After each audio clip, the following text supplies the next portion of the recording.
Vamos orar. Ó Deus, Teu amor, Senhor Deus, constrange os nossos corações, porque, Senhor Deus, se um morreu por todos, logo todos morreram. A lei, Senhor Pai, tinha uma exigência máxima.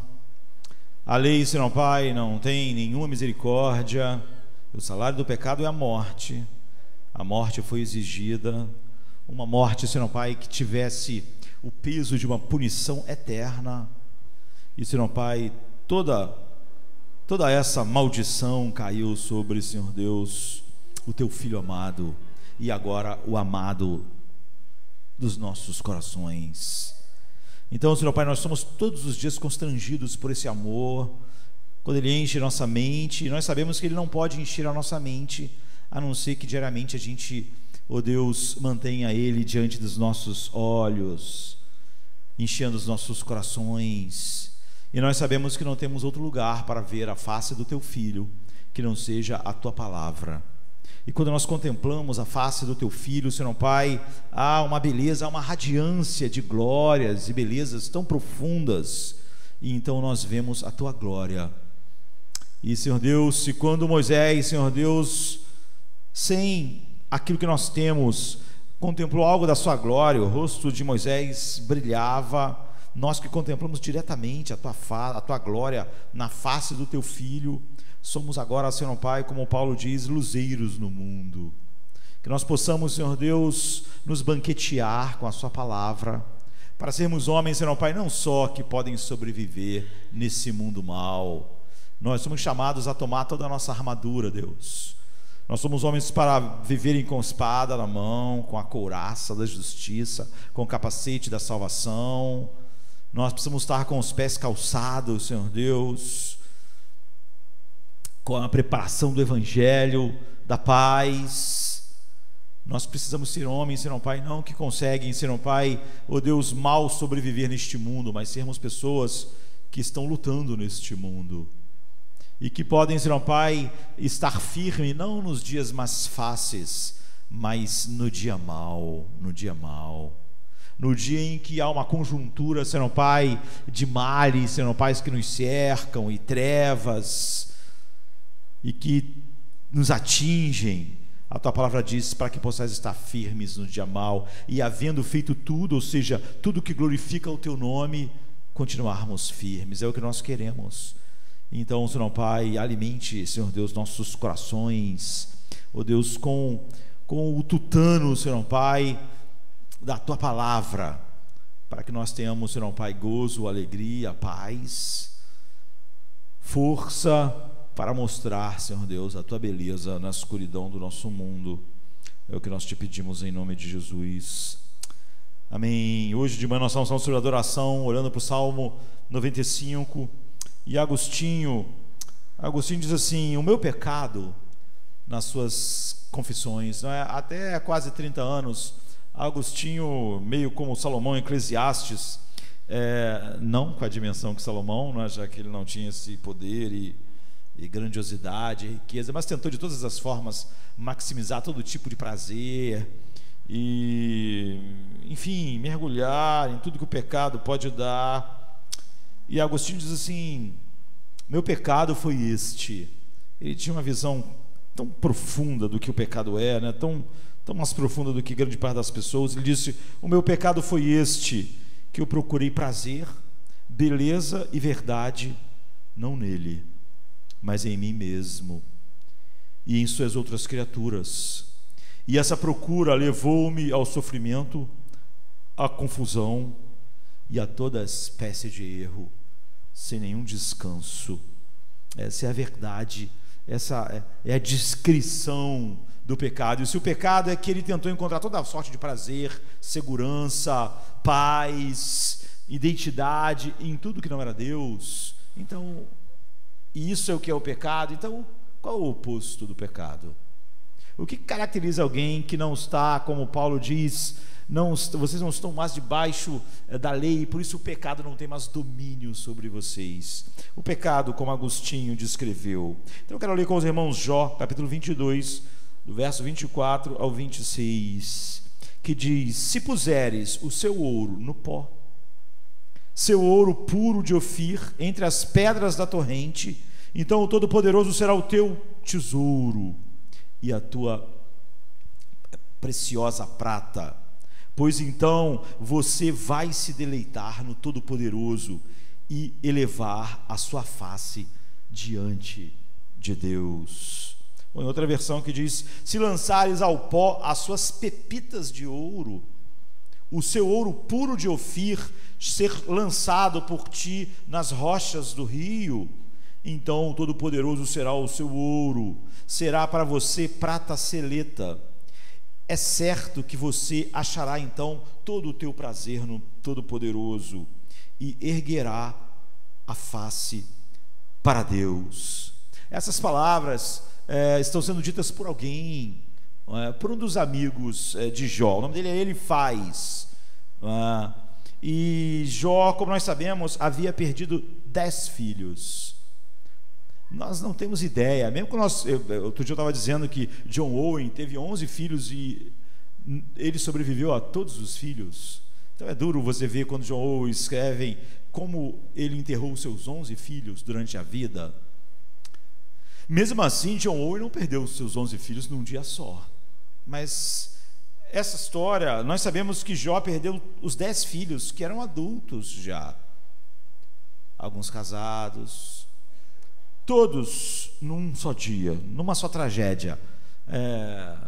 Um vento poderoso derrubou a casa onde eles estavam celebrando juntos, a família.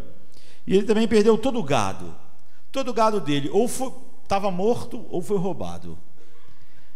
E a sua esposa se voltou completamente contra Deus. A sua esposa não encontrou consolo em Deus, não foi um estímulo para Jó encontrar força em Deus. Ela se voltou contra Deus, e junto com isso Jó estava coberto de furúnculos, de feridas, de chagas. A Bíblia diz: do pé até a cabeça. Todas essas desgraças juntas, inimagináveis. Acontecia tudo isso a uma pessoa só, e ele se coçava com cacos de telhas. E seus amigos, Elifaz, Bildade e Zofar, haviam ficado com ele por 7 dias em silêncio. É o que diz Jó 2,13. Esses amigos, os grandes amigos de Jó, chegaram lá. A desgraça era tão grande que esses caras sentaram e não falaram nada durante 7 dias. E foi ótimo isso. Talvez tivesse sido ótimo se eles ficassem assim. Mas agora, finalmente, Elifaz está falando. E ele diz isso. Esse grande texto que diz: se você colocar o teu ouro em pó, lá jogar nas correntes das águas, todo o ouro que você tem, então o Todo-Poderoso vai ser o teu tesouro, o teu único tesouro. Então você vai ter deleite no Todo-Poderoso, e você vai elevar a sua face para Deus. Mas quando a provação de Jó chegou ao fim, nós lemos o seguinte em Jó 42, verso 7. O Senhor disse a Elifaz é esse que disse esse texto que nós lemos no início. E o Senhor disse a Elifaz, o temanita: minha ira se acendeu contra ti e contra os teus 2 amigos, porque não tendes falado de mim o que é certo, com o meu servo Jó. Então, no entanto, eu poderia dizer que não pode haver algo mais certo do que o que Elifaz disse. Não pode haver uma declaração mais preciosa do que a declaração de Elifaz para Jó. Se tu lançares teu ouro nas correntes das águas, então o Todo-Poderoso vai ser o teu tesouro. Ou seja, toda a tua confiança que estava no ouro estará totalmente nele, e ele será o teu deleite sem fim. E você vai erguer a sua face diante de Deus. É uma das declarações mais maravilhosas da Bíblia. No entanto, Deus diz, o Senhor disse a Elifaz: minha ira se acendeu contra ti e os teus amigos, porque não tendes falado de mim o que é certo ao meu servo Jó. Então, ele está dizendo uma grande verdade, mas depois de dizer essa grande verdade, Deus diz: eu estou irado contra ti. Então, isso que Elifaz falou está certo, é lindo, e é uma das declarações mais maravilhosas sobre Deus e sobre um coração que se relaciona verdadeiramente com Deus. E porque você pode encontrar essa verdade em toda a Escritura, não é? Porque isso que ele diz é o que a Bíblia diz em todo lugar. Pedro, por exemplo, diz assim, que para aqueles que creem, Cristo é a preciosidade, é o tesouro. Se não for, essa crença não é a crença salvadora, não é a fé salvadora. Então toda a Escritura diz a mesma coisa, compara Deus e seu infinito valor e preciosidade a todo o ouro do mundo, e diz: o valor de Deus é tão grande para um coração regenerado, que o coração regenerado não teria não pensaria duas vezes em jogar todo o ouro fora, por causa do valor infinito de Deus. Isso é verdade. Portanto, você pode ter todo o deleite em Deus, quando todo o teu coração está em Deus e não no ouro, e no tudo que o ouro pode dar. E é o que ele faz disso, todo o seu prazer, sabe? O Fort Knox, nos Estados Unidos, é onde os Estados Unidos guarda a sua reserva de ouro. Então imagine a reserva de ouro dos Estados Unidos, a nação mais poderosa do mundo. O que a Bíblia diz é que um filho de Deus encontra mais prazer em Deus do que tudo que o ouro que está no Fort Knox dos Estados Unidos pode comprar. Imagine, nem um homem bilionário tem as riquezas que se aproximem da quantidade de riqueza que os Estados Unidos têm. Mas o que a Bíblia diz é que se você tivesse todo o Fort Knox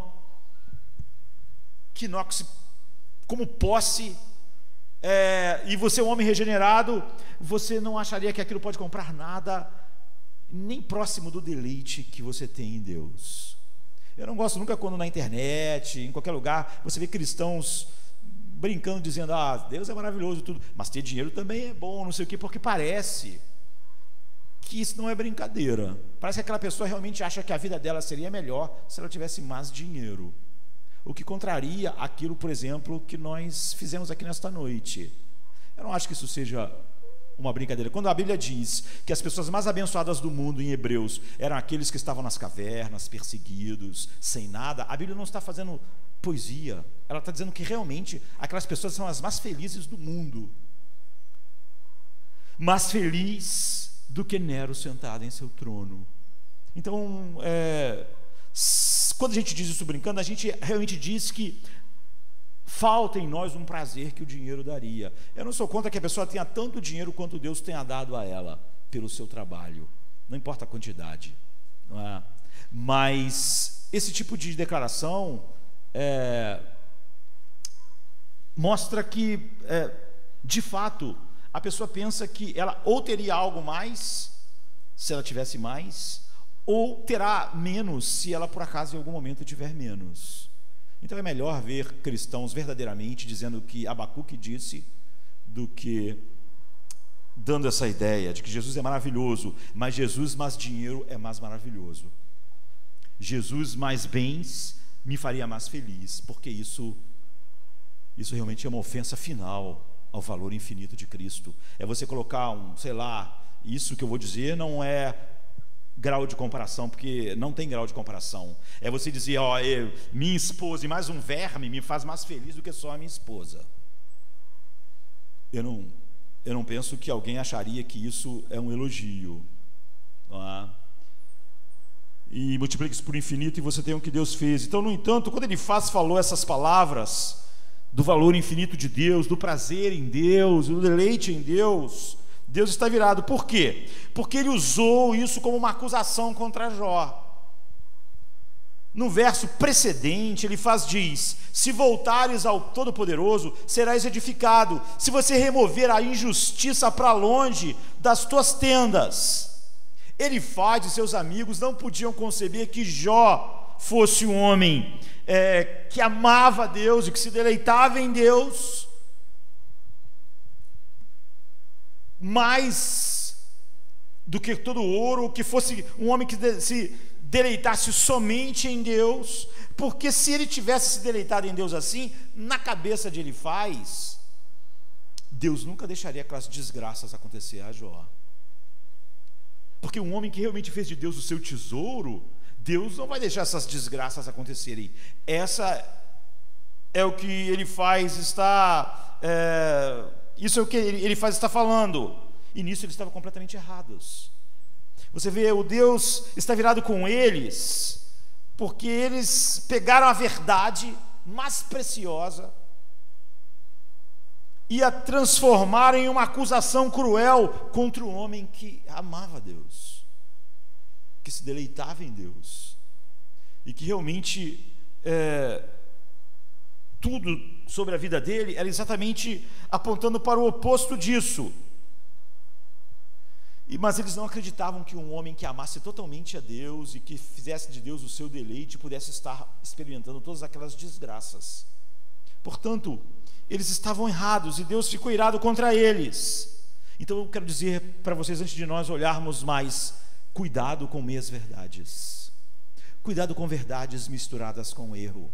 Ele faz uma das maiores declarações mais profundas e verdadeiras sobre Deus que você vai encontrar na Bíblia.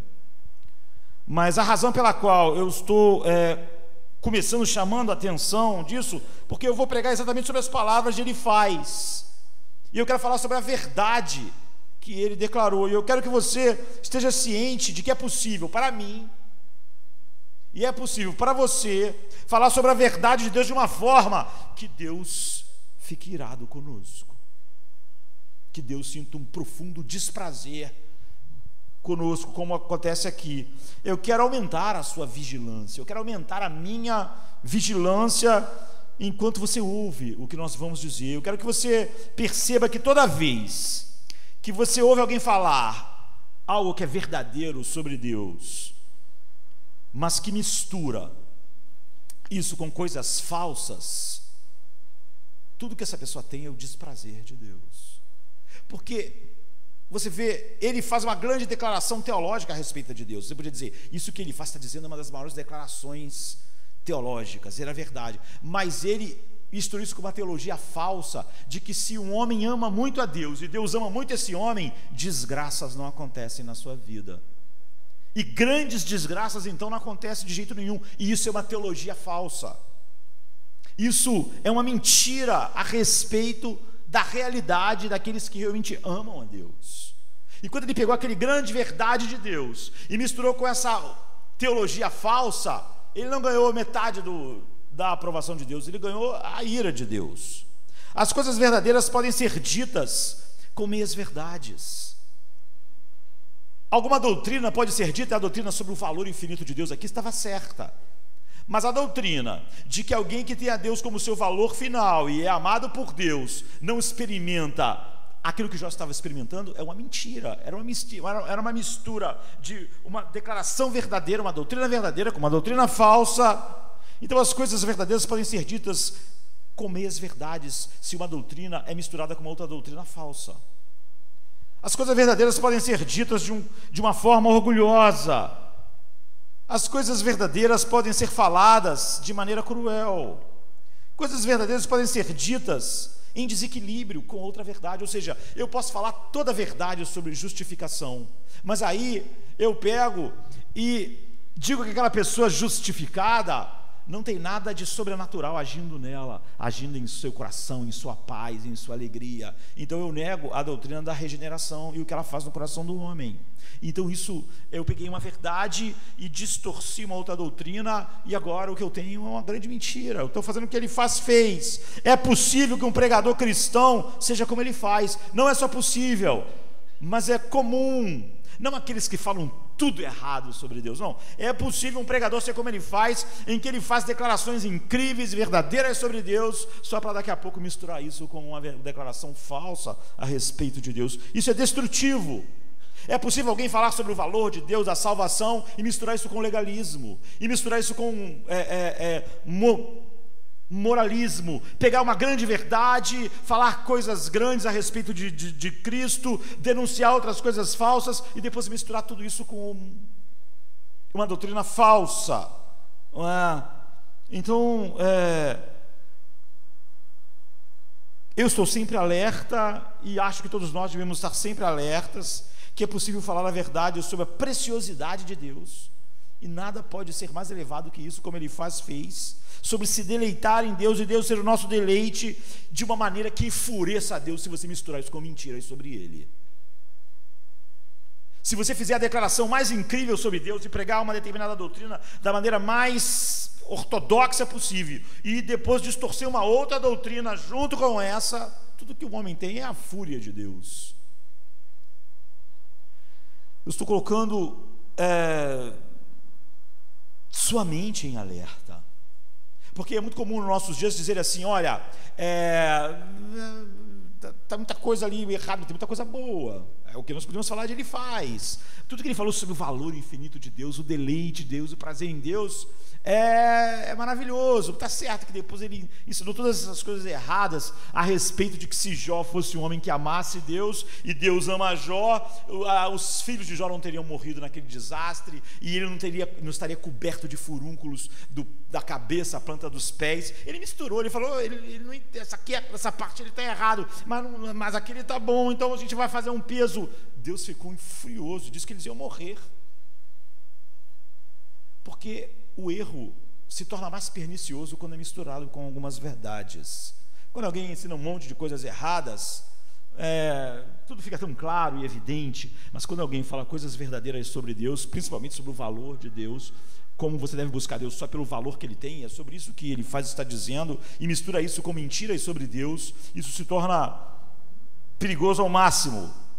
Então eu quero colocar na mente de vocês e na minha ao máximo, para que você não remova todo o filtro bíblico do seu cérebro e torne uma esponja que ouve aquilo que um homem diz por aquilo que aquele homem é. Você não fica separando comida boa de comida estragada na sua vida. Então, aqui em Jardim da Luz, quando você levanta as suas mãos, como nós fizemos agora no louvor, e passamos quase 1 hora com as nossas mãos levantadas, cantando em louvor, apaixonado por esse Deus grandioso, com valor infinito, você aqui não é convidado a fazer isso e desligar o seu cérebro quando está fazendo isso. Você está sendo convocado para pensar claramente em cada palavra que você diz quando está cantando aqui. Cada palavra sobre o valor infinito de Deus e as implicações que isso tem na sua vida,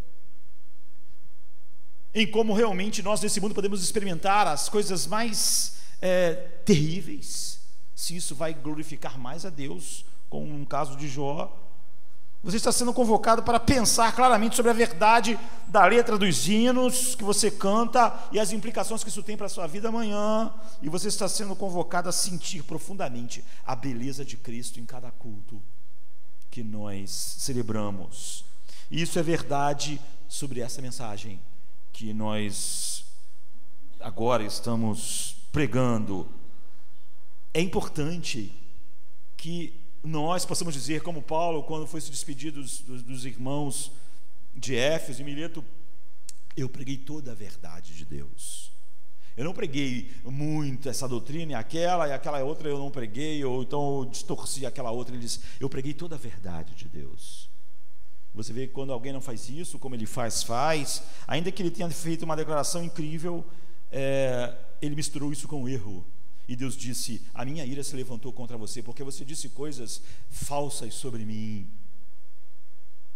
Então, há esse perigo. Então, embora ele tenha feito com que Deus ficasse irado pelo modo como ele usou a verdade, misturando ela com o erro, Jó 22, 24 e 26,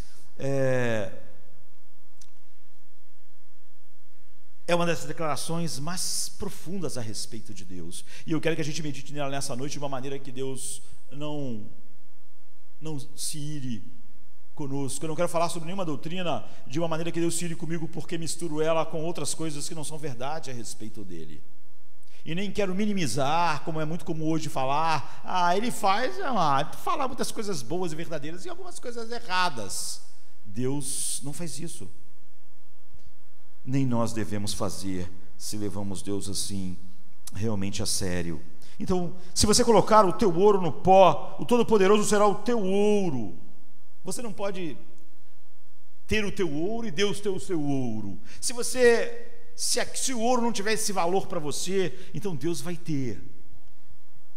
Então você se deleitará totalmente no Todo-Poderoso, e você vai levantar sua face diante de Deus. Eu quero colocar duas questões que você, para nós aqui, e tentar responder elas com as Escrituras na hora que nós temos. Então, como nós devemos nos deliciar em Deus, nos deleitar em Deus? Porque é sobre isso que ele está dizendo. Esse prazer é o seu dever. Hoje nós estamos falando a respeito de adoração e de dever. Ou nós podemos perguntar de outra maneira: qual é a experiência real de desfrutar Deus? Porque se nós não sabemos qual é a experiência real de desfrutar Deus, nós estamos desfrutando Deus. É possível desfrutar Deus sem saber qual é a experiência real disso? Encontrar prazer em Deus e estar satisfeito em Deus. Qual é a experiência real disso? E esse prazer, essa satisfação, esse deleite, esse gozo, é sua obrigação suprema? É aquilo que no final define quem você é? É aquilo que realmente define se Deus fez algo sobrenatural na sua vida? Se o Espírito Santo habita em você? Então, é uma questão de amar o doador ou as dádivas. Se você colocar o seu ouro no pó, não é se ele cair lá, não é se você faz isso, não é? Se Deus é o seu ouro, Ele vai ser a sua alegria. A ideia de que alguém tem Deus e não tem alegria é a contradição final.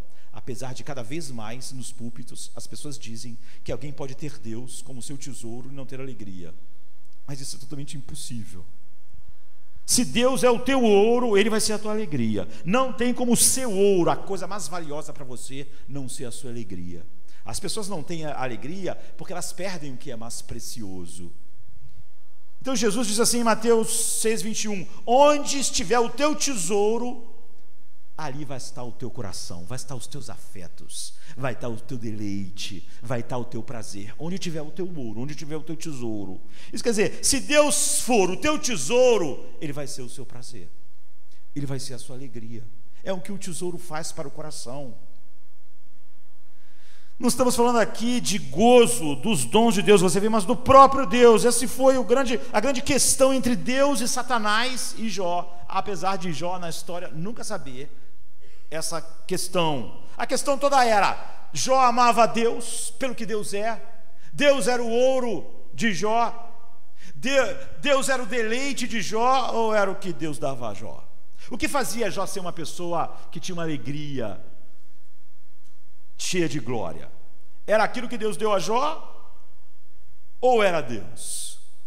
Não pense que Satanás mudou, porque Satanás não muda. O que Deus diz sobre você e sobre mim o que Satanás fala sobre mim, ele viu a gente cantando aqui hoje, não é?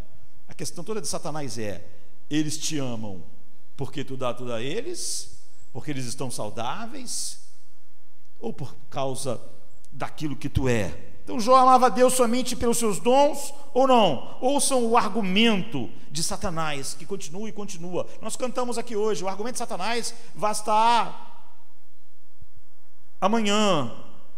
Satanás responde ao Senhor e diz, em Jó 1, 9 e 11: Jó teme a ti sem motivo? Te louva sem motivo?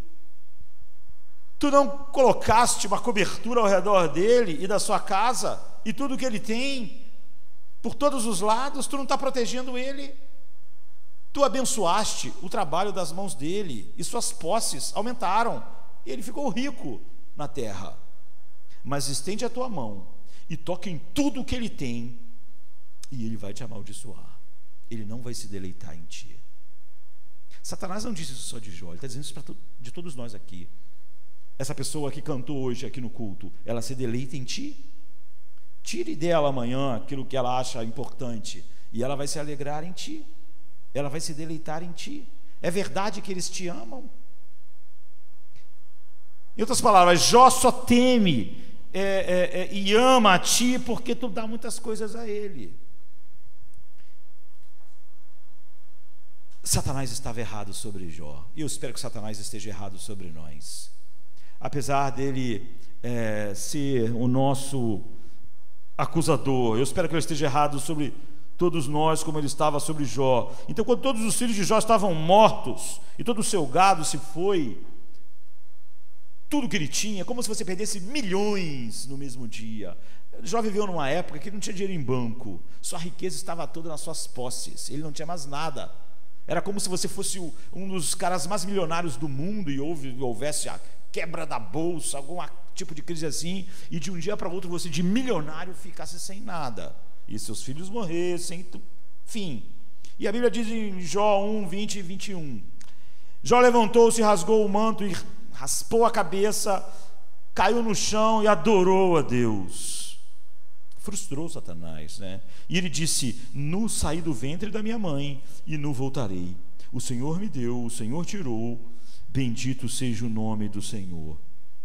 Jó realmente disse: Deus é melhor do que riquezas e saúde. Eu não me alegro e o louvo e o adoro porque ele me dá saúde e dinheiro. Mas Satanás, a princípio, tinha acontecido a desgraça sempre ao redor de Jó. Dinheiro, filho, desgraça assim. Mas Satanás não desistiu do argumento dele, nunca desiste. Ele disse: não, Deus, Jó só ama a ti porque ele ainda tem saúde. E ele disse: pele por pele. Olha a expressão em Jó 2, 4 e 5: pele por pele, tudo que um homem tem, ele dará pela sua vida. Estende a tua mão e toca no osso e na carne dele, e ele vai te amaldiçoar na sua face. E Satanás estava errado de novo, porque a pior doença possível caiu sobre Jó, mais aflitiva, mais horrível. Você vê o que está acontecendo no livro de Jó? Qual é a história? A história do livro de Jó é o seguinte: Deus é o teu tesouro, Deus é o teu ouro de Ofir, como as palavras que ele disse. Deus é a preciosidade para você. É sobre isso que é o livro de Jó. E o próprio Deus, não nada do que Deus possa dar, como Jó, ele fala como o Salmo 63, 3, que diz: o teu amor é melhor do que a vida. Quando a gente está dizendo isso, não está dizendo sobre viver e morrer, não é sobre estar vivo. Quando é dito sempre na Bíblia, o teu amor é melhor do que a vida, é a vida e tudo que ela tem. O que a vida me dá? Me dá filhos, esposa, céu, não é? Mar, pessoas, a vida. É sobre tudo que compõe a vida. E é melhor do que a vida, e tudo que está na vida, e tudo que a vida tem para dar. Nós mencionamos Abacuque dizendo: ainda que a figueira não floresça, nem haja fruto sobre a vinha, e o produto da oliva falhe, os campos não deem comida, e o rebanho seja cortado do aprisco, e não haja rebanho nos estábulos, todavia eu vou me regozijar e me alegrar no Senhor, e eu vou ter grande alegria no Deus da minha salvação. Abacuque 3, 17, 18. Morrer de fome não é fácil, queridos. Tudo que Abacuque está dizendo aqui acabou acontecendo, e ele experimentou essas coisas. Morrer de fome não é rápido, morrer de fome não é indolor, mas o que Abacuque está dizendo, que ainda que nós morramos de fome, nós vamos nos alegrar em ti. Em 1851, um grupo de missionários britânicos, pessoas que tinham posses, mas que resolveram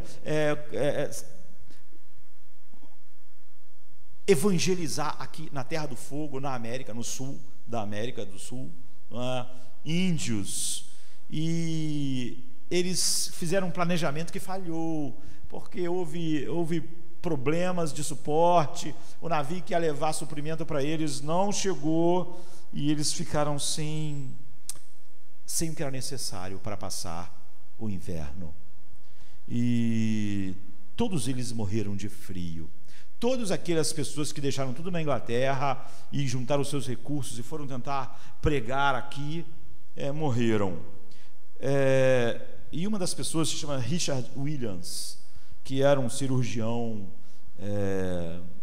famoso, inglês, e na sexta-feira santa, dia 18 de abril, ele escreve assim no seu diário: Estamos sem nada, estamos famintos e fracos, mas Betel é a morada das nossas almas.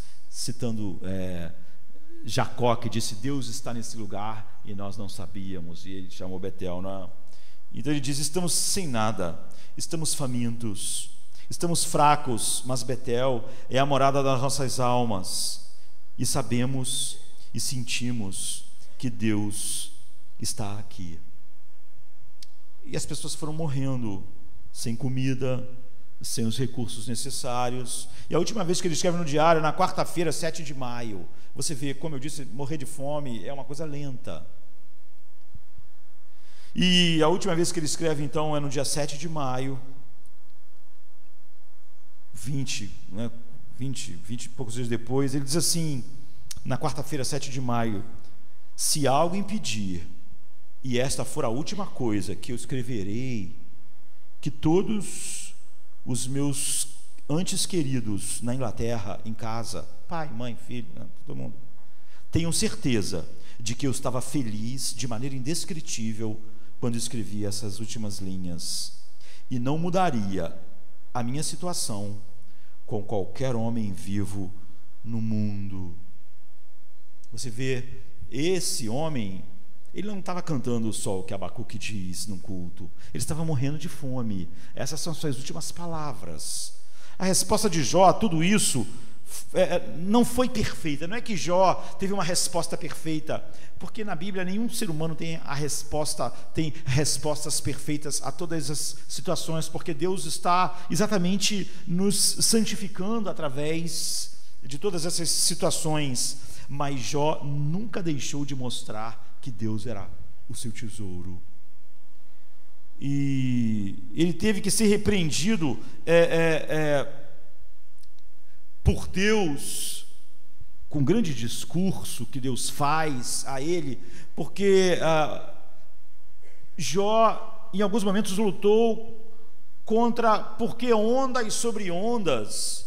Ele não dizia que aquele não era o direito e que ele não louvava a Deus, mas ele dizia: se eu pudesse ouvir de Deus a razão. Deus nunca deu a razão. E Jó um dia descobriu que ele não precisava de razão nenhuma, porque quando Deus vai falar com Jó finalmente, depois de Jó falar isso tantas vezes, Deus não dá nenhuma resposta. Deus faz uma avalanche de perguntas a Jó. Onde você estava quando eu criei o mundo? Onde você estava quando eu fiz isso? Onde você estava? Você sabe quais são os nascedores do mar? Você sabe como a constelação tal fica no céu? O que Deus está dizendo é o seguinte: você pode ter alguma dúvida da minha sabedoria infinita? Eu preciso dar uma resposta. E nós sabemos que ele diz: eu ponho a mão na minha boca, eu não falo mais nada. Então Jó, além de ter Deus como seu tesouro, ele viu esse tesouro aumentar diante dele em tamanho, em magnitude, magnificência. Mas não há dúvida de que Satanás pretendia destruir, e Deus usou isso para deixar Jó um homem que se deleitasse ainda mais profundamente em Deus e valorizar ainda mais a grandiosidade do que Deus é. E se no início os dons de Deus não eram nada perto de Deus no coração de Jó, no final, não é só que todas as coisas da vida não eram nada em relação a Deus, é que esse Deus, agora ele estava enxergando esse Deus de uma maneira ainda muito maior do que ele enxergava no início. Se no início todos os seus bens não eram nada perto de Deus, nem a sua saúde, perto do valor, do deleite, e no final ele teve uma visão ainda maior do que Deus, então imagine quão grandioso isso é. Então esse livro, o livro de Jó, é sobre, eu diria, nós que cantamos tanto hoje, é sobre Deus falar para nós: a minha graça realmente te basta. Paulo, por exemplo, diz: para impedir que eu me exaltasse por causa da grandeza dessas revelações, foi-me dado um espinho na carne, um mensageiro de Satanás para me atormentar. Eu orei 3 vezes e Deus disse: não, eu não vou tirar essa aflição, porque o meu poder se aperfeiçoa na fraqueza e a minha graça te basta. O quanto nós apreciamos a graça de Deus, já que Deus faz tudo para a glória da sua graça. Então, imagine você viajando para algum canto do Brasil. Nem todo lugar do Brasil tem aeroportos que possam pousar aviões maiores, né? E você às vezes é obrigado a viajar em aviões menores, mais desconfortáveis. Já aconteceu comigo, acho que já aconteceu com todo mundo que vai para cidades menores, e sempre a viagem é mais desconfortável, o avião balança mais, enfim, não é uma experiência das melhores. Mas imagine se você está num desses aviões assim, voando sobre algum canto do Brasil, e de repente você e o grupo de pessoas que estão com você veem o piloto sair lá da cabine e falar: olha, o motor pifou, mas não fiquem alarmados, porque eu tenho paraquedas para todo mundo. Hoje eu estava conversando sobre isso por acaso, né? Paraquedas, pular de lugares altos, e ainda bem que o piloto sabe onde tem paraquedas, ele sabe tudo, ele diz: olha, tem um paraquedas para todo mundo, ninguém precisa se preocupar, coloque o paraquedas, ele dá as instruções para você colocar o paraquedas. Mas imagine se na hora agora, você não tem tanto tempo assim, o avião está com os motores apagando, e imagine se quando você está na porta do avião com o seu paraquedas, você diz: eu só queria fazer um pedido, assim, uma coisa, eu não quero muita coisa, só quero uma coisa. Tem paraquedas cor de rosa? O piloto diz assim: meu amigo, tem um paraquedas, isso te basta. Sabe, é o que Deus está dizendo quando ele fala que a graça basta. O paraquedas basta, você vai chegar lá embaixo com vida, você não vai morrer. Agora é ridículo você pensar num paraquedas cor de rosa, não é? Um piloto fica incrédulo, não lhe basta ter um paraquedas, ele tem que ser rosa. Então o cara salta, o segundo se aproxima da porta e diz: olha, durante a queda, quando a gente pula de paraquedas, a gente sente enjoo. Não importa, meu amigo, pula, você tem um paraquedas, isso te basta. Se enjoa, se não enjoa, isso é totalmente irrelevante. Você precisa de um paraquedas para se salvar, e você tem o paraquedas, você tem. E não, sabe, e alguém podia falar uma coisa que outro dia eu ouvi alguém dizendo, eu estava em uma entrevista com aquele ator que faz o Agostinho na Grande Família. Ele tem pavor de viajar de avião, não é? Ele dizendo na entrevista que ele não vai a lugar nenhum, quer viajar, não quer lugar nenhum, porque ele tem que andar de avião, está fora. Aí o cara perguntou assim: por que você tem medo de avião? Ele falou assim: eu tenho medo de altura. Se o avião voasse baixinho, perto do chão, eu ia. O problema é que ele quer voar lá em cima, não dava para o avião voar a 1 metro do chão, aí eu ia de avião. Eu não tenho medo de avião, nem de voar, eu tenho medo de altura. Então imagina se alguém falasse assim para o piloto: olha, eu não posso pular de paraquedas só quando o avião estivesse pertinho do chão, para não pular tão alto. O piloto ia dizer: você tem um paraquedas, isso te basta. E cada um poderia chegar com um pedido. A maior parte dos nossos pedidos a Deus é assim. Nós estamos debaixo da ira infinita de Deus, e nós, por graça, recebemos vida quando o seu filho tomou sobre si todas as nossas maldições. Aí a gente diz para ele: essa salvação é grande, é maravilhosa, mas eu não posso ter um paraquedas rosa do romance e tal. Eu não posso ter, você não pode me livrar do enjoo da queda com paraquedas. Essa salvação não podia ser de uma maneira indolor. Isso é infinitamente mais insensível do que isso. Mas Deus ouve milhares de pedidos assim por dia. Milhares. Infelizmente, grande parte das orações das pessoas são homens diante de uma tão grande salvação, falando um monte de coisas totalmente mesquinhas, totalmente sem importância. E Deus responde para nós, da maioria das vezes, como o piloto responderia: com um gentil empurrão para fora do avião. Você já está com paraquedas, você não vai correr mais risco, a tua vida está salva. Então o problema, quando Deus diz não para nós, é que nós ouvimos esse não sobre o paraquedas que não é rosa e fazemos disso um drama nas nossas vidas. Porque é óbvio, nós não vimos o valor infinito de Deus, nem da sua salvação. E há ocasiões em que a única coisa que você quer é a que você não pode ter.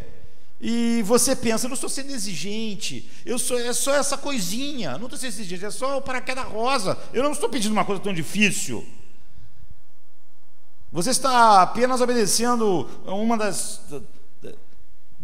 daquilo que a Bíblia diz, por exemplo, Filipenses 4:6, que você deve colocar tudo a Deus em oração. Tudo que você quer, uma porta aberta, um dia extra, uma oração respondida, e você não tem nenhuma resposta, você ora, espera. E eu posso perguntar a você, se Deus te disser não para sempre enquanto você estiver nesse mundo agora, e se tudo que você pedir a Ele falar não, isso importa para você? Vai fazer diferença? E se os teus pedidos atrasarem, não acontecerem? Quando Deus diz não para nós, como nós reagimos? E se Deus disser, olha, eu tenho te dado a minha graça, e ela te basta, você não precisa do que você está pedindo. O que eu te dei é tão grande, é tão imenso, é óbvio que você não precisa do que está pedindo, é óbvio que minha graça te basta. A minha graça em meu filho, eu dei o meu próprio filho, é tão grande, que isso que você está pedindo junto com a graça, é totalmente irrelevante. Então, contente, essa palavra é um estado de coração no qual você estará em paz, e você vai ter Deus como seu deleite, pelo que Ele já fez, pelo que Ele é. Então, teste a si mesmo com a pergunta: se a única coisa que Deus desse a você, a única coisa, fosse a sua graça salvadora, você estaria contente?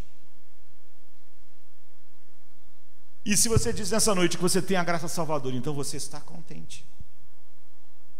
Deus está dizendo para você, a minha graça te basta. Você sente que basta? Você roga a Ele pela vida do seu filho: Senhor, cura o meu filho, não deixa que essa doença te transforme em morte. E Deus diz, a minha graça te basta.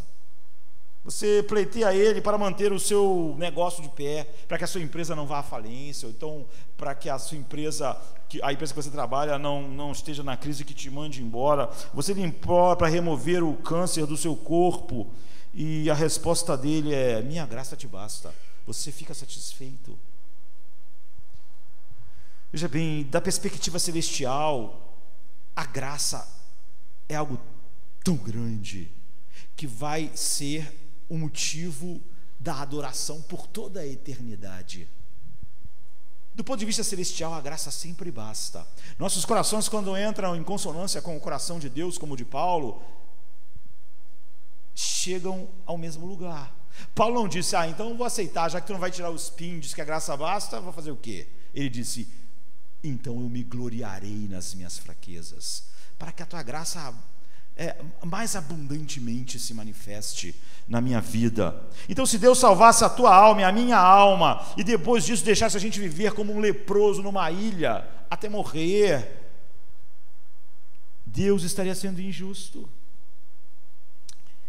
Uma vez que Ele nos deu a vida eterna, nós vamos reclamar porque nosso corpo está doendo?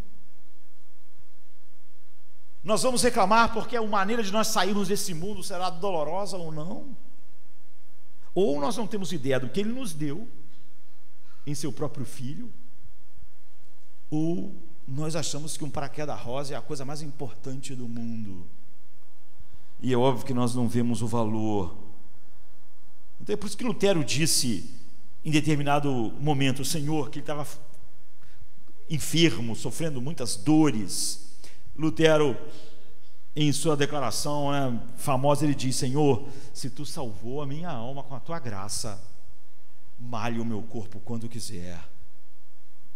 Você vê que quando a realidade chegou, Lutero provou a realidade do que ele tinha cantado. Lutero escreveu um hino que diz assim, se temos que perder família, bens, poder, embora a vida vá, por nós Jesus está e nos dará o seu reino. E agora, quando ele estava nessas dores terríveis, numa época que não tinha como minimizar nem a dor, que dirá a doença, ele diz, se tu me deu a tua graça, então, Deus, que este corpo sofra o que tu achares melhor. Então eu apresso-me a acrescentar: Deus não deu a você só a salvação. Seria um absurdo nós falarmos que Deus só nos deu a sua graça, nos redimiu para sempre. Não, Deus nos deu vida, família, sol, ar, olhos. E se você tem olhos para estar me enxergando hoje, Deus já te deu mais do que somente a sua graça salvadora, não é verdade? Se você tem ouvidos para estar me ouvindo, se você teve pernas para chegar até aqui, se você não está nu, você tem mais. Nós podemos continuar olhando o tanto mais, mas o fato é que Deus diz que só a graça dele é suficiente. E eu li alguém dizendo que foi passear num lugar, num resort, com a sua família, e a filhinha dele de repente sumiu. Ele sabia onde estava, olhar, procurou e tal, e uma outra pessoa viu de longe que aquele cara tinha caído na piscina. Então essa pessoa veio correndo, mergulhou na piscina, ele nem entendeu muito bem o que estava acontecendo, e salvou a menina, e a menina sobreviveu. Ele disse que ficou assim tão grato a Deus, porque ele nem tinha visto a menina cair lá, ficar lá, ele não estava vendo, ele ia ficar procurando ela por ali, e ele disse que ele ficou tão grato que ele na manhã seguinte, ele se esforçou para colocar em palavras num diário, para que ele nunca esquecesse, e fosse sempre grato a Deus. Ele queria registrar de um modo especial o quão grato e quão maravilhoso Deus foi em salvar a filha dele. E ele disse que enquanto estava escrevendo isso, tentando achar as palavras mais profundas de gratidão, um texto bíblico veio à mente dele, e ele disse que era como se Deus estivesse dizendo para ele: se eu tivesse deixado ela morrer, eu seria menos bom do que eu sou? Você não estaria me louvando esta manhã se eu não tivesse salvo a sua filha? Sua alegria profunda teria sumido se eu não tivesse feito isso? E ele disse que naquela hora ele fechou o seu diário, porque Deus estava falando com ele: eu receberia menos louvor. Deus ainda é um Deus bom quando tudo isso se esvai. Então é isso que Paulo estava falando. Paulo tinha um espinho, porque normalmente a gente, que é criança, se machuca e espinho entra em nosso pé, porque nós não ficamos parados. As crianças não costumam ficar paradas. O apóstolo Paulo, ele não ficava parado, né? Ele andava para todo canto, então ele sofreu toda espécie de injúria, aflição, e ele disse que ia se gloriar exatamente nessas coisas que eram o seu espinho. Mas você tenta andar com um espinho no sapato, é difícil. Como Deus disse que a graça dele bastava e que não ia tirar o espinho, para o resto da vida, o apóstolo Paulo teve que continuar caminhando com um espinho enfiado em seu pé. Imagine se você tem que continuar, como ele disse, prosseguindo para o alvo da soberana vocação, quando durante o caminho, que já tem as suas dificuldades, ainda tem um espinho enfiado no seu pé. Você tem que mancar pelo caminho, você tem que, em algum trecho da estrada da vida, a nossa carne vai ser furada assim por espinhos. Pessoas, problemas, coisas que acontecem. Então, como se deleitar em Deus? Se você colocar o teu ouro no pó, o Todo-Poderoso será o teu ouro, o teu tesouro. Então você se deleitará no Todo-Poderoso e elevará a sua face a Deus. Então a minha primeira pergunta é: como é se deliciar em Deus, se deleitar em Deus, se regozijar em Deus? Qual é a experiência de desfrutar de Deus, encontrar prazer em Deus e estar satisfeito em Deus? A primeira e mais fundamental coisa é dizer que o desfrute de Deus é o desfrute de uma pessoa.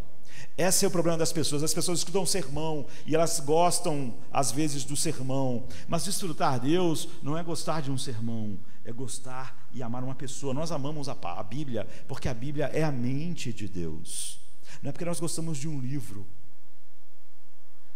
Não é apenas o prazer de uma coisa, não é o prazer de uma ideia. Você pode ter prazer na ideia naquilo que a Bíblia diz,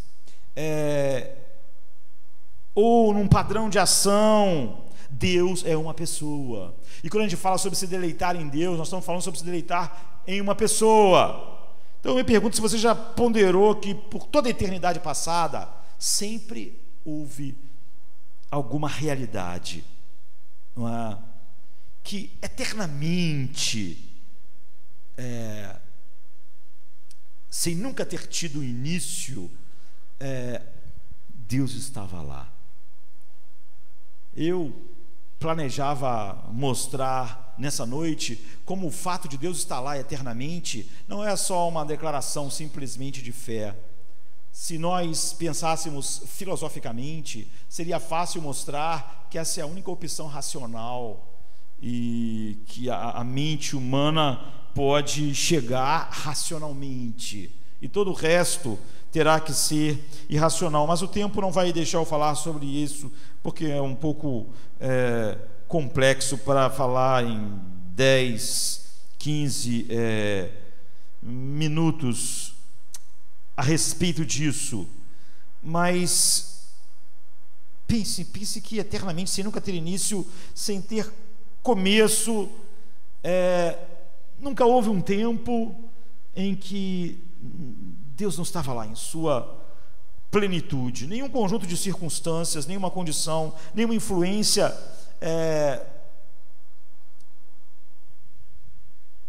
externa tem nenhuma relação com o que ele é. Ele é totalmente autossuficiente naquilo que ele mesmo é. Então, quando a Bíblia revela a realidade última como uma pessoa, diz para nós que ou você conhece profundamente essa pessoa, ou tudo na sua vida está fora da razão pela qual você existe. E, portanto, a eterna alegria final é a alegria de uma pessoa. A alegria nunca começou, porque como Paulo diz que Deus é o Deus Macarios, o Deus feliz, e como ele é eterno e nunca teve início, a alegria é uma coisa que nunca teve início na história, é difícil achar a palavra, né? Na eternidade nunca houve um momento em que a alegria não estivesse reinando, porque Deus é o Deus Macarios. Então a alegria é uma pessoa, e a alegria final das criaturas é a alegria em uma pessoa, é a alegria que Deus sempre teve. Por isso que diz que o reino de Deus é alegria, justiça e paz no Espírito Santo. Então você não precisa pensar tanto, não é? A Bíblia diz assim para nós em Filipenses 4:4: alegrai-vos sempre no Senhor. Ou então no Salmo 37:4: deleita-te no Senhor. Você vê, sempre na pessoa de Deus. Salmo 32:11: seja feliz em Deus. Não é maravilhoso? Salmo 16:11: na sua presença há plenitude de alegria. Salmo 16:5: o Senhor é a minha porção escolhida do meu cálice. Ele é o meu tesouro. Outros têm outras porções, só ele é a minha porção. Salmo 42:1 e 2: como um cervo anseia pelas correntes das águas, assim minha alma suspira por ti, por Deus, por uma pessoa. Não é nada do que Deus faz, do que Deus dá, é por ele. Ou então o Salmo 143:6: eu estendo as mãos para ti, a minha alma tem sede de ti. Como uma terra árida, seca, eu tenho sede de ti mesmo, não do que tu dás. Ou Romanos 5:11: regozijamo-nos em Deus através do nosso Senhor Jesus Cristo, através do qual agora recebemos a consolação. É por isso que Jesus morreu, porque essa alegria, ela nunca teve início, e é exatamente para nos levar a esse lugar que a morte de Cristo aconteceu. Em nós mesmos, nós somos pecadores, e nós não temos esperança da alegria de Deus, de que a alegria de Deus para sempre esteja em nós e reine em nossos corações. Nós não podemos nem chegar perto dele sem que a sua santidade nos consuma. mas Deus está totalmente comprometido em ser desfrutado para sempre por um povo redimido, como o Filho desfrutar dele eternamente. Então o apóstolo Pedro diz assim: Cristo sofreu uma vez pelos pecados, o justo pelos injustos, para nos levar a Deus. 1 Pedro 3,18. Você vê, é para nos levar a uma pessoa. Ele morreu para nos levar a Deus. Não foi para levar a um lugar, a um estado, mas para uma pessoa. E Jesus orou assim em João 17,3: esta é a vida eterna, que eles conheçam a Ti, o único Deus verdadeiro, e a Jesus Cristo a quem enviaste. O que torna a vida eterna desejável não é que ela dura para sempre, não são as curiosidades que as pessoas têm a respeito da eternidade, mas é conhecer e desfrutar de uma pessoa infinitamente satisfatória. Deus é totalmente satisfatório. A ideia de que a satisfação é Deus e mais qualquer coisa é uma mentira enorme sobre Deus. E não é suficiente, então, que intelectualmente nós venhamos a crer nessas coisas. Nós temos que desfrutar de uma pessoa. É sobre isso que o Evangelho é. O que também além de ser essa pessoa totalmente satisfatória, com esse valor infinito, também é uma pessoa que morreu exatamente para que eu pudesse desfrutá-la, porque havia um abismo enorme para mim desfrutar ela. Ele morreu para que você pudesse desfrutar o Pai como Ele desfruta o Pai. Então, eu disse há pouco que o gozo de Deus é o desfrute de uma pessoa, não de uma coisa, não de uma ideia. Se Deus é uma ideia para você, nos teus dias escuros, uma ideia não pode te sustentar, não pode ser a paz no teu coração. Como Paulo diz, se vivemos, para o Senhor vivemos. Não é por uma verdade simplesmente, por uma ideia. Se morremos, para o Senhor morremos. Não é o desfrute de uma coisa, não é o desfrute de uma ideia, não é o desfrute de um padrão de ações. E no entanto, como é que a gente conhece alguém? Apesar de não ser um desfrute numa ideia, nem em ações, você só pode conhecer uma pessoa através das suas ações, das suas ideias, reveladas pelo que ele faz e pelo que ele diz. E esses são os ponteiros que nós temos para o próprio Deus. Então considere essas ações reveladoras da pessoa dele. Em 1 João 4,9 diz: nisto manifestou-se o amor de Deus entre nós, que Deus enviou o seu único Filho ao mundo para que pudéssemos viver por meio dele. Então nós conhecemos o amor da pessoa pela ação da pessoa. Nós não amamos Deus como uma pessoa, tirando diante de nós as ações e o que Ele diz. Pelo contrário, nós o conhecemos através das ações e do que Ele diz, mas nós não amamos as ideias sobre Deus, nós amamos o próprio Deus, que nós conhecemos através do que Ele diz e faz. Então, nós conhecemos o poder da pessoa pela criação do seu universo. Por exemplo, é o que diz Romanos 1, 18 e 20. O eterno poder dele foi manifestado assim. Nós conhecemos a sabedoria da pessoa por meio da providência na história. É quando nós olhamos para tudo que ele fez e tudo que ele fez em seu Filho, que nós falamos, ó profundidade das riquezas, tanto da sabedoria quanto do conhecimento de Deus. Nós conhecemos a justiça e a santidade da pessoa pela punição ao pecado. Como ele não pode suportar o pecado, como ele tem que punir o pecado, como ele pune o pecado eternamente. Então, nós conhecemos a sua justiça, a sua santidade, como está em Romanos 3, 24 e 26. Nós conhecemos a fidelidade da pessoa pela manutenção das suas promessas, que nunca falham, ainda que lhe custe tudo. Quando Deus se aliançou com Abraão, dividiu os animais e Deus passou sozinho, Deus estava dizendo, é uma aliança, ninguém pode quebrar a aliança sem ser partido como esses animais, mas eu vou passar sozinho, porque você vai quebrar a aliança, mas eu então vou ser partido, para que você não seja. E nós somos crentes com o crente Abraão. Então nós conhecemos a fidelidade da pessoa pela manutenção das suas promessas. Ele fez isso no tempo adequado, ele veio ser partido pela quebra de tudo que nossa vida fez da sua glória. Como está em 2 Coríntios 1:20. Nós conhecemos a compaixão e a paciência da pessoa de Deus porque nós conhecemos Cristo. Como o Deus Pai agiria em todas as situações? Como Cristo. Alguém me perguntasse assim: o Deus Pai, ele seria capaz de se tornar um homem e morrer numa cruz? É lógico que sim, porque Cristo é a exata expressão do Deus Pai. Tudo que Jesus faz é exatamente o que o Pai faria. Não há nada que Jesus faça que não seja só a manifestação perfeita de quem é o Pai. Então, o mesmo acontece com as coisas e as experiências humanas.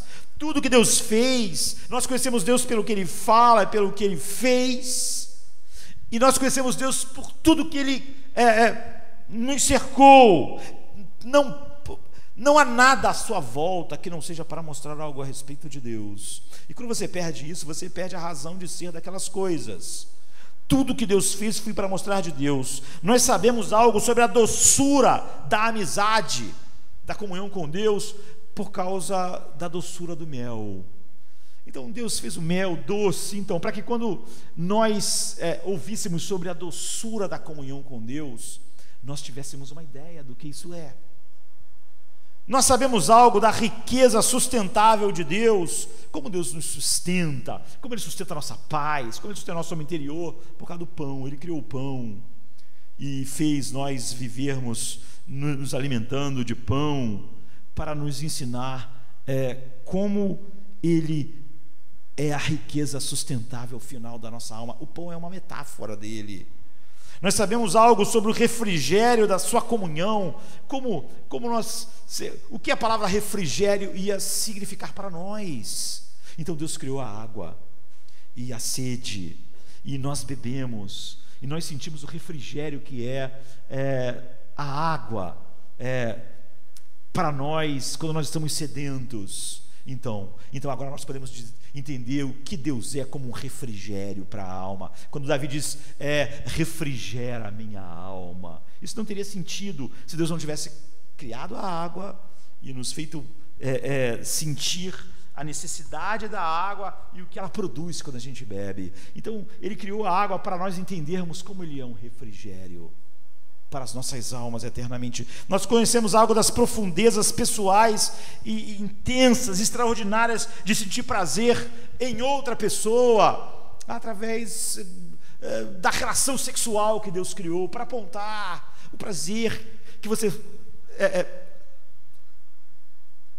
sente e vai desfrutar em mim eternamente, é infinitamente maior do que o prazer que uma pessoa pode ter em outra pessoa sexualmente, ou é infinitamente maior do que o refrigério que uma pessoa tem ao beber um copo d'água quando está com sede, ou um pedaço de pão quando está com fome. Deus criou todas essas coisas para mostrar quem Ele era, essa pessoa.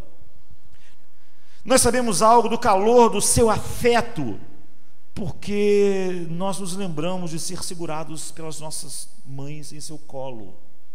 E Ele criou mães que criam filhos pequenos, para nós entendermos, multiplicado pelo infinito, o que é o afeto terno dele para conosco. É por isso que Ele fez as coisas da maneira que Ele fez. E nós sabemos algo do seu valor, porque nós sabemos o valor que o ouro tem, por exemplo, como nós estávamos mencionando.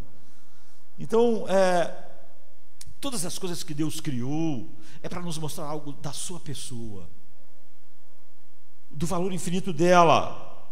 Qualquer ação nessa vida que seja boa, ainda que nesse mundo caído, é um leve eco daquilo que Ele é. Qualquer ideia boa e verdadeira, qualquer coisa que nós vemos, ou ouvimos, ou cheiramos, ou provamos, ou tocamos, na criação de Deus. Tudo isso foi projetado por Deus como um sinal para nós entendermos como é desfrutar Deus, como é sentir o refrigério na alma. Ele criou a água. Como é a sustentação contínua e eterna. Ele criou o pão. Como é o afeto terno que nos cerca. Ele criou mães para crianças. É assim. O mundo inteiro é uma metáfora da realidade da pessoa de Deus. Aponta para Ele. Mas nós não temos só isso, queridos. Pão, água, ar. Nós temos crucificação, criação, providência, pacto. Pegue as coisas maiores, como a crucificação, com todas as coisas ínfimas, mel, pão, água, mãe. Essas coisas não são Deus, não é? Elas são dons, presentes. E se nosso prazer terminar em alguma dessas coisas, nós somos idólatras e não adoradores. Se nosso prazer terminar na água, terminar no pão, terminar no sustento, terminar no sexo, terminar em qualquer uma dessas coisas, não importa o quanto você seja agradecido a Deus. Você pode ser a pessoa mais agradecida a Deus pelo pão, pela ternura da sua mãe, pela vida conjugal que você tem. Você não passa de um idólatra. Agradecer a Deus por algo que você ama e se deleita mais do que se deleita nele é um pecado imenso. Ainda que você sinta essa sensação de agradecimento por isso que você diz ou sente que Deus te deu, não é? Obrigado por esse casamento, Deus. E você está transbordando de alegria, mas você sente mais alegria e prazer naquele casamento do que nele. Então, essa é a oração do idólatra. É a oração pecaminosa. Não há nada que honre em Deus nesse tipo de gratidão. Uma gratidão imensa por algo que é tua alegria mais do que Ele. Porque todas essas coisas são só ponteiros. Nós somos criados para conhecer, desfrutar uma pessoa, não aquilo que Ele criou para mostrar de maneira tênue aquilo que Ele é. E as pessoas nos apontam para Deus também, mesmo nesse mundo caído. E se elas não apontarem para Deus e você terminar nelas, você não entendeu por que Deus colocou você no meio de 7 bilhões de pessoas no mundo. Então, um dos melhores indicadores e gostos da experiência de desfrutar Deus como pessoa é que Ele nos cercou de pessoas. É o desfrute das pessoas humanas que nós conhecemos, não apenas mel, água. Então, quando você tiver alguns momentos de silêncio, hoje nós cantamos, né? De manhã, quando tua face busco, então à noite, quando eu deito, nos seus momentos de silêncio, pense agora mesmo, se é possível. Então, eu acho que não, mas se esforce sempre para trazer pessoas assim para a sua mente. Pense aí na pessoa mais gentil que você conheceu em toda a sua vida, a mais gentil. No seu momento de silêncio, pense na pessoa mais amorosa que você conheceu. Você conhece várias pessoas amorosas, mas pense na pessoa mais amorosa que você conheceu, que tocou a sua vida. Pense na pessoa mais sábia que você já viu, que você conheceu. É óbvio que não é a mesma pessoa, né? Nesse mundo, a pessoa que nós conhecemos como a pessoa mais amorosa, às vezes não é sábia, não é a mais sábia, ou não é a mais... Mas tente trazer uma pessoa real para a sua mente, que seja a pessoa mais gentil que você conheceu, e depois a pessoa mais amorosa, depois a pessoa mais sábia. Tente guardar um tempo para lembrar da pessoa mais paciente que você já viu. E tente lembrar de um nome, de alguém que seja a pessoa mais inteligente que você conheceu, que te surpreende pela sua inteligência. E pense na pessoa mais forte que tu conheceu, e na pessoa mais feliz que você já viu. De todas as pessoas que você conheceu, não que você leu, mas que você conheceu, que tocou a sua vida, a pessoa mais feliz que você viu, traga ela à sua mente. A pessoa mais pacífica, a pessoa mais humilde. Pensa na pessoa mais humilde que você conheceu. Pensa na pessoa mais corajosa, aquela pessoa que é capaz de enfrentar todas as grandes dificuldades com coragem.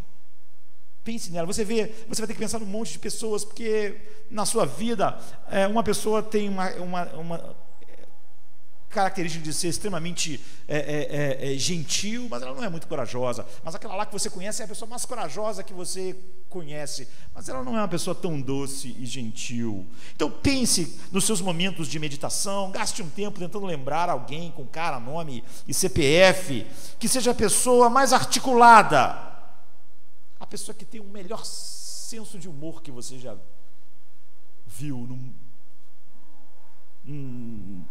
que teve contato com você. Gaste um tempo tentando lembrar da pessoa mais generosa que você conheceu. Pense em como aproveitar da presença dessa pessoa mais gentil, daquela pessoa mais amorosa, daquela mais corajosa, daquela mais dócil, daquela mais forte. Em seguida, combine todas essas coisas que você viu em pessoas diferentes, todos esses traços de todas essas pessoas. Pense numa pessoa que tivesse todas essas coisas nela só.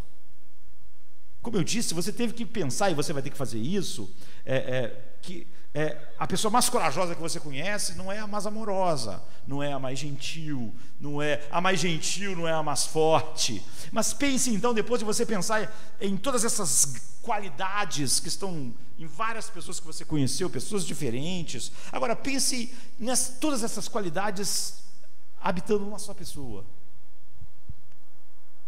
combinando todas essas coisas, esses traços. Então pegue essas características: bondade, a coragem do outro, a misericórdia do outro, a sabedoria do outro, como essas pessoas fazem bem quando você está com elas, não é? Você desfruta da pessoa mais amorosa que você conhece, a mais terna, a mais amiga, a mais corajosa, a mais inteligente, a mais talentosa. Então pense, junte todas essas coisas espalhadas por essas pessoas que você conheceu, que tem mais essas características numa pessoa só. E pegue essas características todas e aumente elas à perfeição, na qualidade, na beleza infinita, em como elas são proporcionadas e exercitadas. Então pense em como mesmo pessoas no mundo que são assim, a mais amorosa, causam um certo prazer em você. A pessoa mais bondosa causa um certo prazer em você. A pessoa mais amiga causa um certo prazer em você. A pessoa mais inteligente causa um certo prazer em você. Então deixe todo o prazer de todas aquelas pessoas, por todas aquelas coisas excelentes, serem elevadas à perfeição, serem elevadas infinitamente. É assim que é desfrutar Deus.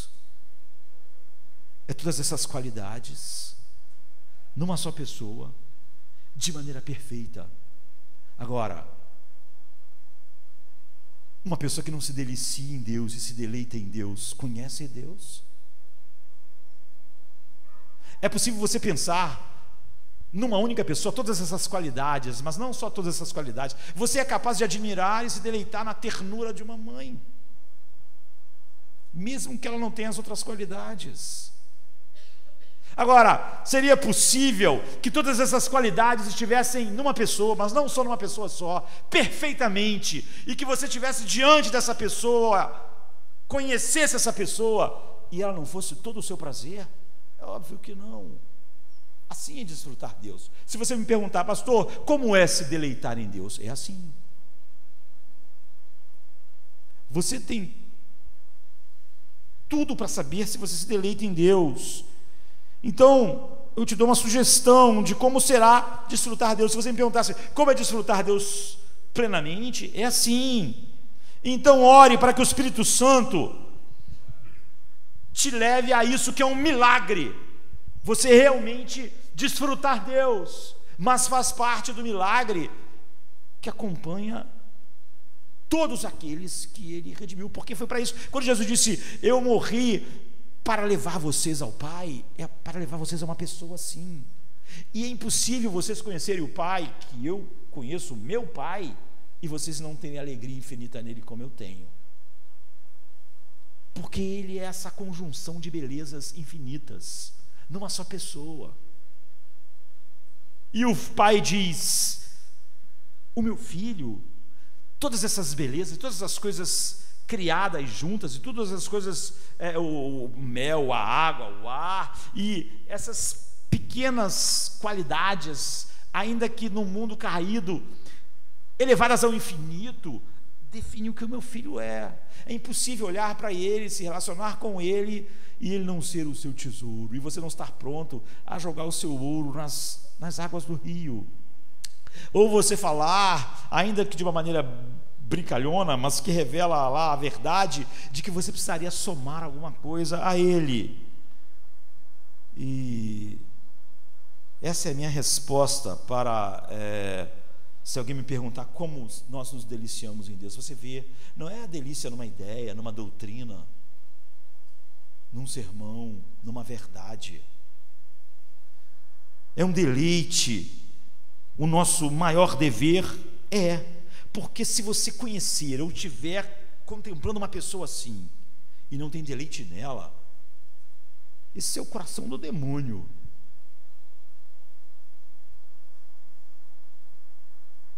Eu lhe darei 3 razões nesses minutos finais, e minha oração é que você experimente não como uma carga pesada. É por isso que o Evangelho, a verdade, viver para a glória de Deus, o que torna isso um fardo leve é quem Ele é. Quando Jesus diz, o meu jugo é suave, o meu fardo é leve, é porque esse jugo, esse fardo são carregados por pessoas que me conhecem, que me amam. Se você não amar a Cristo assim, se Ele não for a preciosidade, como Pedro disse, o fardo vai parecer pesado. Ser cristão, viver uma vida para a glória de Deus, tudo vai ser muito difícil. Vai ser a essência do que um legalista é, não é? É triste, é triste. Então, o que poderia ser mais libertador, mais emocionante, mais surpreendente do que um Deus que criou o universo vir até você, um pecador, sem esperança, e apontar para a cruz e dizer, essa pessoa mais linda que existe, que é a razão de todas as coisas existirem, está pregado na cruz, para que você possa desfrutar a alegria que Ele tem em mim. Paulo disse, quem vê isso, esse amor nos constrange. Não é uma questão de que eu tenho que seguir algo porque é a verdade, porque é certo. Você vê, sua primeira e maior obrigação é que você desfrute supremamente do que é extremamente agradável. Se essa pessoa existe, que é a soma de todas aquelas coisas boas multiplicada ao infinito numa pessoa, ou você desfruta dela, ou você é o oposto de todas aquelas coisas. Nós somos chamados a amar a Deus, e tivemos que receber miraculosamente um novo coração para amá-lo, porque amá-lo é o único prazer final que Deus pode nos dar. Então esta é a primeira razão pela qual sua suprema felicidade em Deus é obrigação porque Ele é digno, mas é a razão pela qual nossos corações foram criados e o deleite final dos nossos corações. Quando foi perguntado a Jesus, qual é o grande mandamento na lei? Ele respondeu, amarás o Senhor teu Deus com todo o teu coração e com toda a tua alma e com toda a tua mente. Amar a Deus, a essência de amar a Deus é que nós nos deleitamos nele, nós desfrutamos Ele, nós encontramos Deus como nosso tesouro que nos satisfaz. Mas nós sabemos que a lei nos condena, isso a lei diz, porque isso era o dever pela dignidade de Deus, mas nós não tínhamos um coração para nos deleitarmos assim na pessoa dele. E se você colocar o seu ouro no pó, o Todo-Poderoso será o seu tesouro.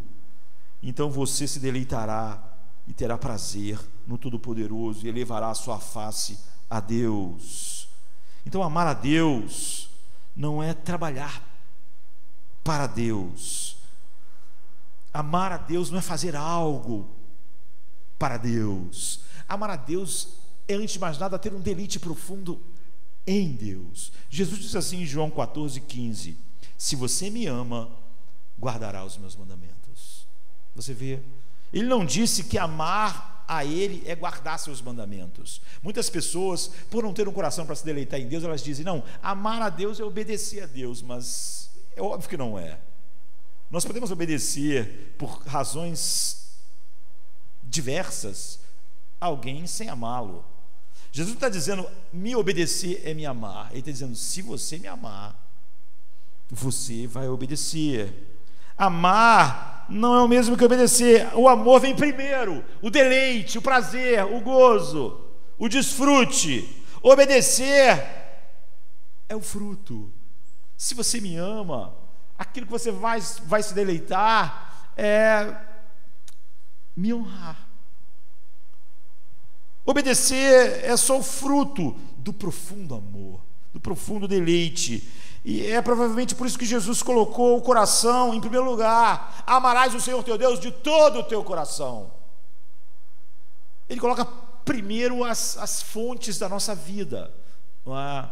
Da onde saem todas as motivações, desejos. O coração não é o órgão da performance. O órgão da performance é a nossa mão, são nossos pés, que a gente pega, a gente faz coisas. O coração não é o órgão da performance. O coração é o órgão da preferência, aquilo que nós preferimos, aquilo que nós nos deleitamos. Onde estiver o teu tesouro, ali estará o seu coração. Coração é o órgão da preferência, não é o órgão da performance, é o órgão do deleite. Portanto, o grande primeiro mandamento é: deleita-te no Senhor. Seja feliz em Deus. E é óbvio que nós nunca fomos, Deus nunca foi para nós o que devia ser. É por isso que a lei nos condenou, e é por isso que Jesus morreu, para pagar esse valor infinito. Mas então Ele comprou para nós esse novo coração. Faça dele seu tesouro acima de todos os tesouros. Como? Colocando no rio o teu tesouro. Não é achando, não, Deus é um grande tesouro, mais o meu tesouro aqui. Não, lance no rio. Então você vai se deleitar no Todo-Poderoso só quando você soltar todo o teu tesouro, porque o teu coração não pode ser dividido. Se onde estiver o teu tesouro estará o seu coração. Se você tem Deus como tesouro e outras como o teu tesouro, o teu coração vai ser dividido, e você vai pensar assim: mas e todas as outras coisas? Você vai desfrutar do casamento, do mel, do ar, mas você sabe o que eles são. Eles são esses ponteiros maravilhosos.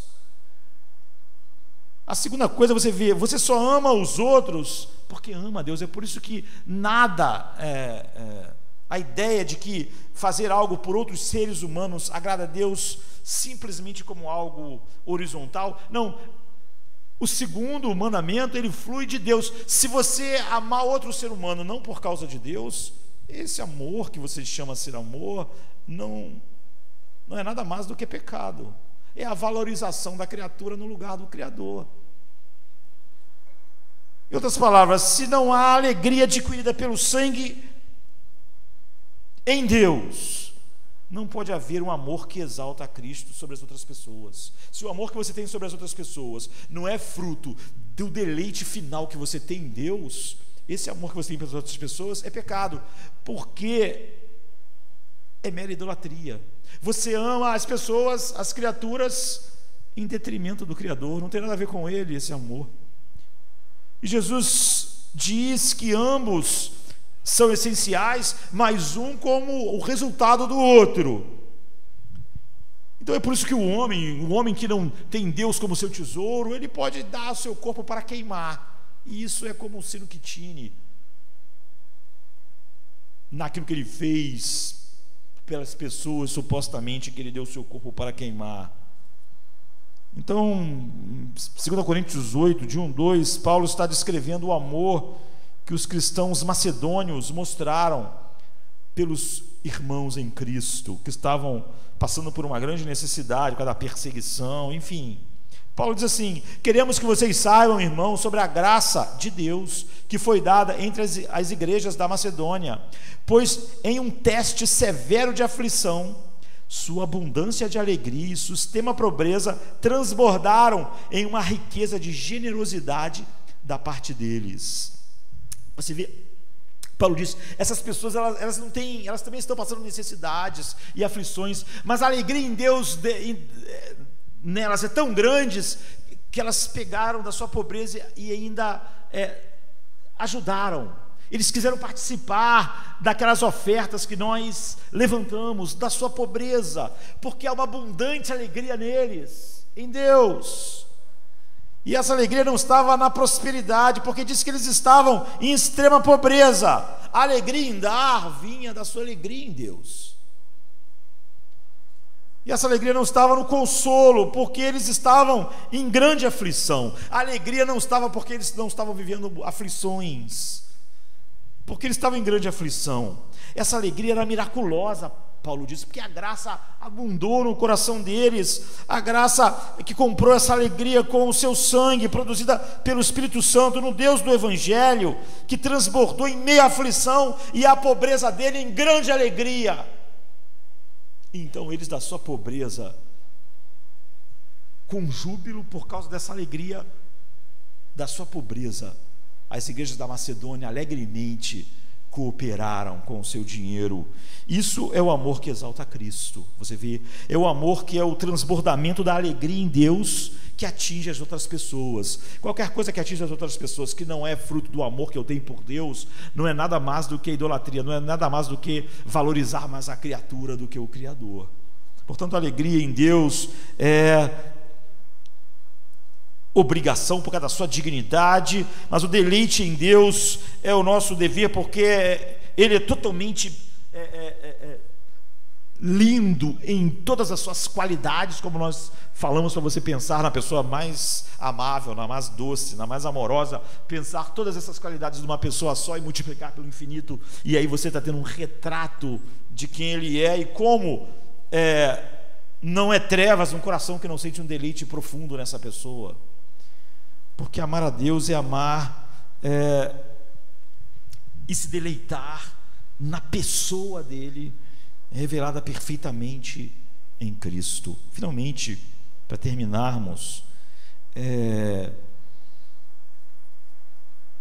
Deus só é glorificado quando o mundo vê que você se deleita nele assim, que eu me deleito nele assim. A glória de Deus, a grandeza de Deus, a beleza dessa pessoa que tudo satisfaz, que é a realidade última da criação e da existência do universo, deixou claro que nós existimos para ampliar essa beleza, para ser algo que mostre essa beleza para o mundo. Em 1 Coríntios 10, 31 ele diz: se você come ou bebe ou faz qualquer coisa, faça para a glória de Deus, faça para mostrar a beleza dele, faça para mostrar essa pessoa que é totalmente satisfatória. O meu argumento final de que o nosso chamado é estar totalmente satisfeito em Deus é porque sem isso você não glorifica a Deus em seu coração. Se tivéssemos tempo, eu poderia levar nós a olharmos para Filipenses 1:20 e mostrar como Paulo magnificou a glória de Cristo, estando satisfeito dele na vida e na morte, dizendo: quer nós vivamos, quer nós morramos, nós somos do Senhor, nós iremos glorificá-lo. Isso magnificou Cristo, que é a razão pela qual nós somos chamados. E assim, todos nós somos chamados a realmente experimentar o que é lançar o nosso ouro nas águas do rio, e então Deus ser totalmente e somente o nosso tesouro. Imagine se eu chegasse em casa no aniversário do meu casamento, e comprasse, gastasse, sei lá, não sei quanto custa, o maior buquê de flores, mais caro, mais lindo, e chegasse assim de surpresa e desse para a Cláudia: o que é isso? Hoje eu quero celebrar tudo aquilo que nós temos vivido de alegria e amor. E ela: puxa, por que você está fazendo isso? Essas rosas devem ter custado caríssimo. E eu dissesse: não, eu estou fazendo isso porque isso é meu dever. Ontem eu li um manual de como um marido deve se comportar, e eu resolvi colocar isso em prática. Eu acho que é o certo. É assim que muitas pessoas vão tentar colocar em prática o que está sendo pregado nesta noite. Isso é inútil, não é? Isso é ofensivo, não é? O que Cláudio esperava ouvir é: eu vi essas rosas e não pude resistir, mas elas são caras, não importa. Quando eu vi essas rosas, eu lembrei desses 29 anos de casado, e como você foi o presente de Deus na minha vida. E eu olhei para essas rosas e eu pensei: elas representam um pouco disso. Nada nesse mundo criado por Deus para apontar para Ele me apontou mais para Ele em felicidade do que você. É isso. Não é porque eu vi um especialista em casamento falar ontem à noite, ou porque eu vi o pastor pregar um sermão. Isso será inútil, porque não vai se completar em gozo. Então eu quero que aquela noite, aquele dia seja especial. Assim é com Deus. Desfrutar Deus como uma pessoa que satisfaz você. Como eu disse hoje de manhã, é o dever e é o que condena todo homem. Mas nós cumprimos isso quando esse é o nosso deleite final. Essa é a razão. Não é opcional, não é periférico, não é secundário. É a raiz de todo amor que exalta Cristo. E é a única maneira de exaltá-lo. E nós somos criados para o mundo enxergar isso.